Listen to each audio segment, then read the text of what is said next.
Hello students. तो भाई CDS to 2025 का एग्जाम आपका ओवर हो चुका है और उम्मीद करता हूं कि अब आप लोगों ने ठीक से आराम वगैरह कर लिया होगा। ठीक है, तो भाई अब जो लोगों का सिलेक्शन हो रहा है उन सब को हमारी तरफ से बहुत बहुत शुभकामनाएं। लेकिन भाई जिनका सिलेक्शन नहीं हुआ है ये मत सोचिएगा this is not the end of the world. दुनिया में कहते हैं ना, कोई चीज खत्म नहीं होती है।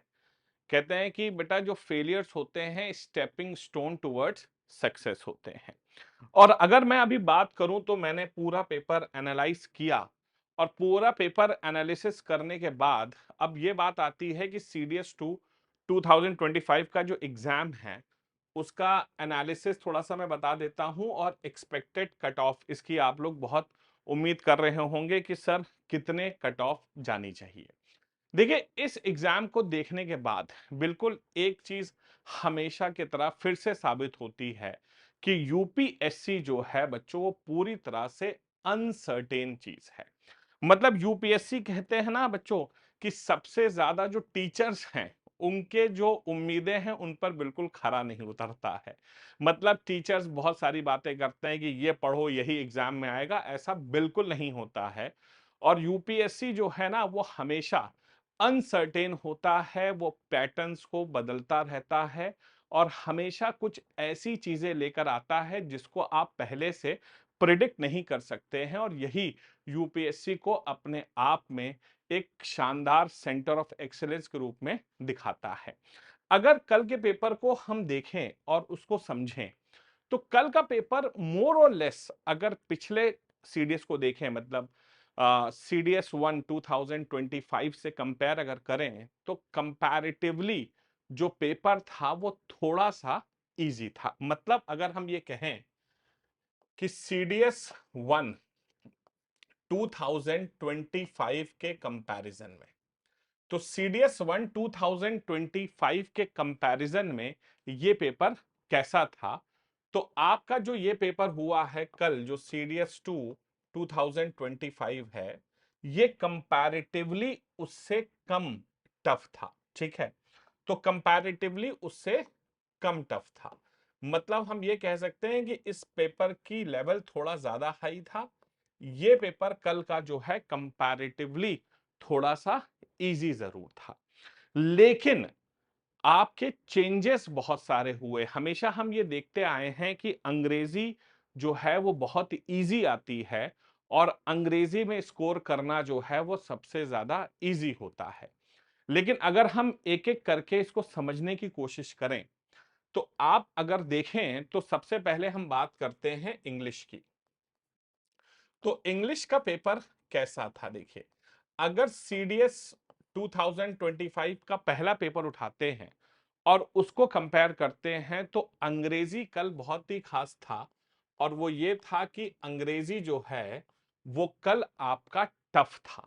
मतलब अंग्रेजी का जो पैटर्न था वो पैटर्न तो वैसे ही था जैसे पूछा जाता है, लेकिन क्वेश्चंस बहुत घुमा फिरा के पूछे गए। खास तौर से पार्ट ऑफ स्पीच में जो क्वेश्चंस थे वो बहुत घुमा फिरा के पूछे गए। उसके अलावा जो आपकी वोकैब में सिनोनिम एंटोनिम वगैरह सीधे सीधे आते थे वो अब सीधे सीधे नहीं आए हैं। मतलब अंग्रेजी का पेपर जो था वो बहुत ज्यादा ट्रिकी था कल का। हालांकि अंग्रेजी जो होती है वो कंपैरेटिवली इजी आती है, लेकिन कल अंग्रेजी का पेपर जो था वो टफ था।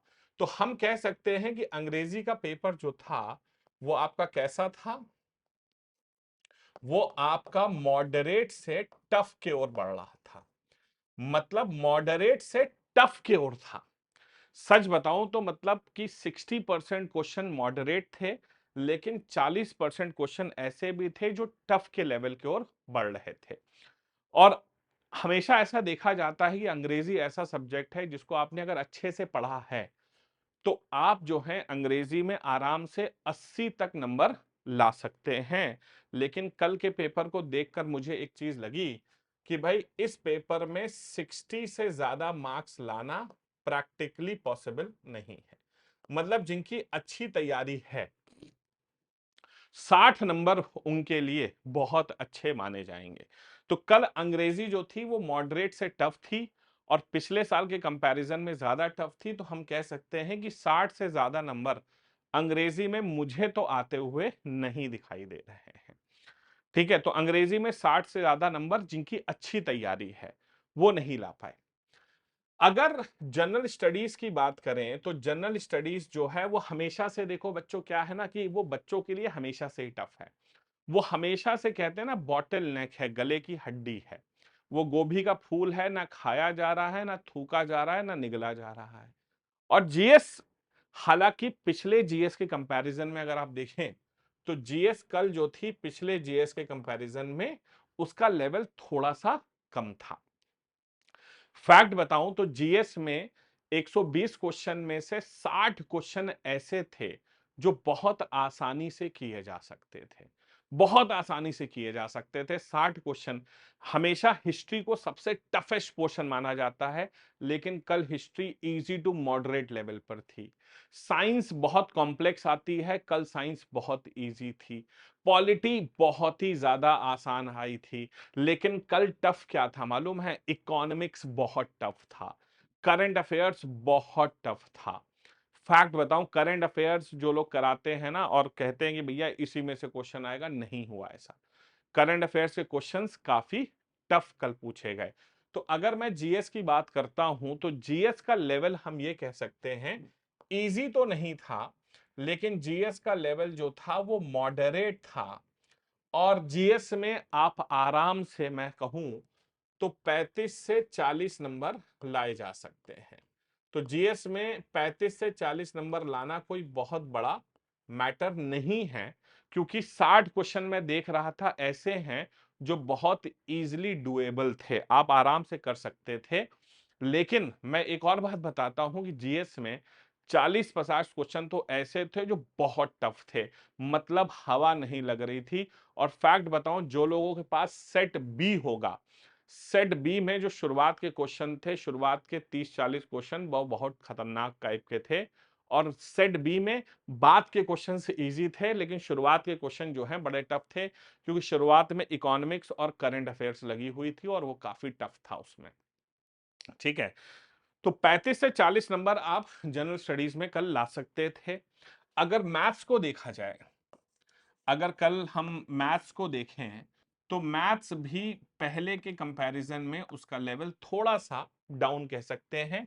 मैथ्स भी आपकी मॉडरेट थी, लेकिन अब प्रॉब्लम क्या है कि अगर आप मैथ्स अरिथमेटिक के दम पर गए थे तब तो भैया सारा खेल ही उल्टा हो गया, क्योंकि कल हार्डली 10 क्वेश्चन आपके जो हैं वो अरिथमेटिक से आए, बाकी सारे के सारे क्वेश्चन जो बाकी 90 क्वेश्चन थे वो एडवांस मैथ से पूछे गए। ठीक है, तो अब वो बच्चे यहां पर परेशानी में आ गए होंगे जो लोग अरिथमेटिक में अच्छे हैं, एडवांस में कमजोर हैं, क्योंकि एडवांस मैथ्स बहुत ज्यादा आई है। अरिथमेटिक की तो ऑलमोस्ट पूरी वैल्यू ही खत्म कर दी गई एक तरह से देखा जाए, लेकिन पहले के कंपैरिजन में बेहतर था। और फैक्ट बताऊं तो मैथ्स में भी आप आराम से 60 से 65 मार्क्स ला सकते थे। मैथ्स में भी अगर ठीक ठाक प्रिपरेशन है तो 60 से 65 नंबर लाना मैथ्स में कोई बहुत ज्यादा टफ नहीं था। अगर ओवरऑल पेपर की लेवल की बात करें तो ठीक है, वो मॉडरेट से थोड़ा सा टफ के लेवल पे था, लेकिन काफी हद तक क्वेश्चंस मॉडरेट लेवल के होते हैं। अब जाहिर सी बात है, आपको सीडीएस के एग्जाम में 300/300 लाने की कोई आवश्यकता नहीं होती है। ठीक है, अगर मैं कट ऑफ की बात करता हूं, ठीक है, अगर मैं कट ऑफ की बात करता हूं और सेफ स्कोर की बात मैं करूं, कट ऑफ्स की बात करता हूं मतलब सेफ स्कोर की बात करूं, अगर सच्चाई बोलूं कि आपको कौन से मार्क्स को सेफ स्कोर मानना चाहिए कल के एग्जाम को देखते हुए, तो मैं आपको बताता हूं कि सबसे पहले सबसे ज्यादा बच्चे ओटीए के होते हैं। और फैक्ट बताऊं तो ओटीए में आप ये समझ लीजिए कि 95 से लेकर के 100 मार्क्स, 95 से लेकर के 100 मार्क्स जो हैं वो आप कह सकते हैं कि सेफ स्कोर माना जाएगा। 95 से लेकर के 100 के बीच अगर आप हैं तो आप समझ लीजिए कि आपका एसएसबी कॉल आ जाएगा। 95 से 100 के बीच में आपको एसएसबी कॉल मिलेगा। अगर आप IMA की बात करते हैं, इंडियन मिलिट्री एकेडमी की बात करते हैं, तो एनीवेयर बिटवीन 125 टू 130, 125 से लेकर के 130 के बीच में IMA आपका 100% निकल जाएगा।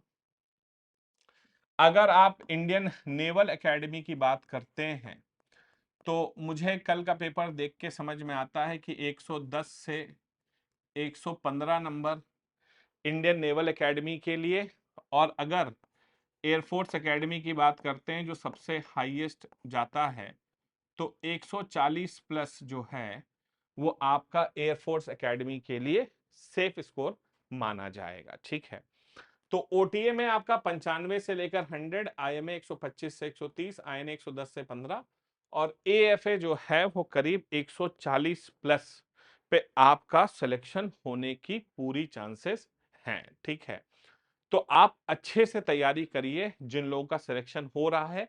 अगर आप इससे ऊपर नंबर पे हैं तो आप एसएसबी की तैयारी शुरू करिए। अगर आप इससे कम हैं या बॉर्डर लाइन पे हैं तो मैं आपसे कहूंगा कि सीडीएस 2026 के लिए अभी से तैयारी करना शुरू कर दीजिए, और उसके लिए डिजिटल वेंचर्स की ऐप और वेबसाइट पे आप लोगों के लिए सीडीएस ओटीए का टॉपर्स चॉइस बैच अवेलेबल है। देखो भाई, सबसे पहली खासियत यह है कि हमारे यहाँ कोई भी बैच लाइव बैच नहीं है, कंप्लीटली रिकॉर्डेड फॉर्मेट में है, तो ये लाइव क्लास की कोई हसल नहीं है। प्लस आपको इस बात की टेंशन नहीं है बैच खत्म कब होगा, इस बात की टेंशन नहीं है कि टीचर पूरा कोर्स पढ़ाएगा या नहीं पढ़ाएगा, कहीं बीच में तो नहीं चला जाएगा। हमने कंप्लीट आपके लिए बैच निकाला हुआ है। सीडीएस में फाउंडेशन बैच है, 800 घंटे की लर्निंग है आपके लिए, 800 प्लस आवर्स ऑफ लर्निंग। 30 आपको मॉक टेस्ट दिए जाएंगे, 10 इंग्लिश के, 10 जीएस के और 10 मैथ्स के। 3000 पन्ने के hand written notes by toppers. Fact बता रहा हूं, इन नोट्स को आप पढ़ लेते तो ये कट ऑफ से कहीं ज्यादा आपके नंबर आ जाते। 30 सॉल्व्ड प्रीवियस ईयर पेपर्स आपको मिल रहे हैं, एडवांस ट्रैकिंग और एनालिटिक्स आपको मिल रही है। ये सारी चीजें मात्र आपको 2499 रुपए में डिजिटल वेंचर्स की ऐप और वेबसाइट पर अवेलेबल है। वहीं ओटीए को देखें तो 550 घंटे की लर्निंग, 20 मॉक टेस्ट हैं, 2300 pages of hand written notes, 20 solved previous year papers, उसके अलावा करंट अफेयर्स इंक्लूडेड है, एडवांस ट्रैकिंग एंड एनालिटिक्स भी आपके लिए है, मात्र 1699 रुपए में। तो ये बैच है 2499 में, ये बैच है 1699 में। अब आपको ऐसा लगता है कि इस बैच को आपको लेना चाहिए तो आप खरीद सकते हैं। इस बैच में डॉक्टर अमित सिसोदिया जो हैं वो इंग्लिश पढ़ा रहे हैं, दीपेंद्र प्रताप सिंह सर मैथ्स पढ़ा रहे हैं, पॉलिटी, हिस्ट्री और करंट अफेयर्स मैं पढ़ा रहा हूं, समीर सर साइंस पढ़ा रहे हैं, अंकित गुप्ता सर इकोनॉमिक्स पढ़ा रहे हैं, doctor Abhishek Ajay Singh sir geography, art and culture और एनवायरमेंट इकोलॉजी वाला पोर्शन पढ़ा रहे हैं। ये तो कंप्लीट बैचेस हैं। इसके अलावा आपको लगता है कि सर नहीं, हमें तो कंप्लीट बैच की आवश्यकता नहीं है, हम तो सिर्फ स्पेसिफिक सब्जेक्ट्स के लिए कोर्स चाहते हैं, तो अगर आप पॉलिटी चाहते हैं तो कैप्सूल कोर्स 299 में, ज्योग्राफी चाहते हैं 299 में, हिस्ट्री चाहते हैं 299 में, जनरल स्टडीज चाहते हैं 999 में, मैथ्स चाहते हैं 999 में, इंग्लिश चाहते हैं 999 में। ये सब आप कैप्सूल कोर्सेज भी खरीद सकते हैं। आपको लगता है नहीं सर हमें पढ़ाई नहीं करनी, हम खुद से पढ़ना चाहते हैं, हम किसी के थ्रू नहीं पढ़ना चाहते, हम खुद से पढ़ना चाहते हैं, तो आप हमारे हैंड रिटन नोट्स ले सकते हैं। भाई देखो, अब सीडीएस के लिए सिर्फ जीएस की बात मैं करता हूं, तो जीएस में आप समझ लीजिए आपको 10 किताबें खरीदनी पड़ेंगी, 15,000 से ज्यादा पन्ने आपको पढ़ने पड़ेंगे, और आपको दसियों हजार खर्चा करना पड़ेगा। लेकिन यहां पर हमने 1299 में कंप्लीट सीडीएस के हैंड रिटन नोट्स आपके लिए उपलब्ध हैं। 3600 पन्ने हैं, इसको आप पढ़ सकते हैं कंप्लीट। ओटीए का 1099 है, ये इसमें लगभग 3000 पन्ने हैं। अगर आप इंग्लिश चाहें तो 599 में ले सकते हैं, मैथ्स चाहें 599 में, और जीएस चाहें तो 599 में। ये सारी चीजें आपके लिए हमने उपलब्ध करा रखी हैं। ठीक है, आप हमारे इंस्टाग्राम से जुड़ जाइए, यूट्यूब से जुड़िए, टेलीग्राम से जुड़िए, ये हमारा फेसबुक है, और ये हमारा हेल्पलाइन नंबर है 7800099699। इस पर कॉल कर लीजिए, आपकी सारी जानकारी दी जाएगी। और डिजिटल वेंचर्स की ऐप को एंड्रॉइड के प्ले स्टोर से डाउनलोड करिए। अभी हम आईओएस पर अवेलेबल नहीं है, सिर्फ एंड्रॉइड पर है, ठीक है। तो उम्मीद करता हूं कि आपको चीजें समझ में आ गई होंगी। वीडियो अच्छी लगी हो तो अपने दोस्तों के साथ शेयर करिएगा, वीडियो को लाइक करिएगा। मिलते हैं अगले क्लास में। Till then do take care of yourselves. जय हिंद, जय भारत एंड वंदे मातरम। Thank you.